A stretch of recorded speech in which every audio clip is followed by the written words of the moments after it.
जनसेवकाचा जनसंवाद या उपक्रमाचा लाभ केवळ ठाणेकरांनीच नाही तर आसपासच्या भागातील नागरिकांनीही घेतला. अन्यायग्रस्त, वंचित आणि दुर्लक्षित नागरिकांच्या सुमारे 70% समस्या सोडवण्यात यश आल्याची माहिती आमदार संजय केळकर यांनी दिली आहे. खोबाड येथील भाजपाच्या कार्यालयात 100वा जनसेवकाचा जनसंवाद हा कार्यक्रम आयोजित करण्यात आला होता. शतकी उपक्रमानिमित्त उपस्थित महिला पदाधिकाऱ्यांनी आमदार संजय केळकर यांचं औक्षण केलं. फुलं उधळून त्यांचं जंगी स्वागत केलं. त्यावेळेला केक कापून शतकोत्सव साजरा करण्यात आला. यावेळेला माध्यमांशी बोलताना आमदार संजय केळकर म्हणाले की नागरिकांच्या तक्रारी सोडवण्यासाठी भाजपाची जनता दरबाराची संकल्पना जुनी आहे. आता जनसेवकाचा जनसंवाद या उपक्रमाच्या माध्यमातून जनतेच्या समस्या सोडवण्यात येतात. अडल्या नडल्या, गरजू, अन्यायग्रस्त, वंचित आणि दुर्लक्षित नागरिकांच्या समस्या सोडवण्यासाठी या उपक्रमाचं आयोजन करण्यात आलंय. या उपक्रमाला केवळ ठाणे शहरच नव्हे तर आसपासच्या शहरातूनही नागरिक तक्रारी घेऊन येत आहेत. आमदार निरंजन डावखरे यांच्यासह भाजपाचे पदाधिकारी आणि अन्य सहकार्य लाभत असल्याचं केळकर यांनी सांगितलं. उपक्रमात पालिका, पोलीस प्रशासन, वन विभाग, SRA, आरोग्य विभाग अशा विविध विभागांशी संबंधित तक्रारींची निवेदनं प्राप्त होत असतात. केवळ निवेदनं न स्वीकारता संबंधित नागरिकांच्या पाठीशी उभं राहून त्यांच्या समस्या सोडवण्यासाठी पाठपुरावा करण्यात येत असतो.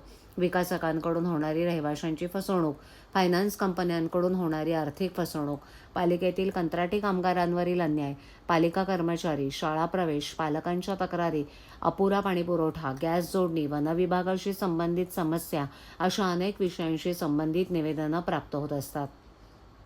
आज झालेल्या उपक्रमात 400हून अधिक नागरिक उपस्थित होते.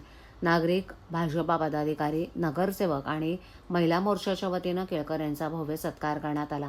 यावेळेला नगरसेवक सीताराम राणे, विकास पाटील, सुरेश कांबळे, सुनेश जोशी, नगरसेविका मृणाल पेंडसे, माधुरी मेटांगे, भाजपा महिला मोर्चा अध्यक्षा स्वप्नाली साळवी, रक्षा यादव इत्यादी उपस्थित होते. जनसंवाद आमचा हा 100वा उपक्रम आहे आणि या उपक्रमाच्या माध्यमातून अडल्या नडल्याला न्याय देणं, जो वंचित आहे, जो दुर्लक्षित आहे, जो अन्यायग्रस्त आहे, या सगळ्या लोकांना या माध्यमातून न्याय देण्यासाठी म्हणूनच हा जनसेवकाचा जनसंवाद आहे. आणि हक्काने अनेक गरजू गरीब लोक किंवा वंचित की ज्यांच्यावर अन्याय झालेला आहे कोणाकडे बघत नाही, परंतु त्यांची विषय जो आहे तो न्यायी आहे, तो सोडवण्याचा आम्ही प्रयत्न करत असतो. आणि मला अतिशय समाधान आहे की मोठ्या प्रमाणामध्ये या ठिकाणी आलेल्यांचे प्रश्न जे आहेत ते मार्गी लागलेले आहेत. आज या कामासाठी माझे सहकारी आमदार निरंजन डावखरे देखील या ठिकाणी येतात. माझे सर्व कार्यकर्ते, सहकारी, नगरसेवक हे देखील या कार्यक्रमाच्या निमित्ताने मला सहकार्य करत असतात. अनेक विषय जे आहेत ते त्यांच्या माध्यमातून देखील येत असतात. हा खऱ्या अर्थाने सामान्यातल्या सामान्य माणसाला हक्काचं व्यासपीठ हेच या जनसंवादाचा कार्यक्रमाचा हेतू आहे.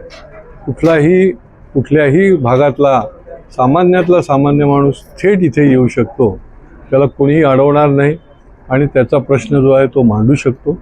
अशा प्रकारची रचना या उपक्रमाच्या माध्यमातून केलेली आहे आणि पुढच्या काळामध्ये देखील हा उपक्रम यशस्वीरित्या आम्ही निश्चितपणे चालवत राहू.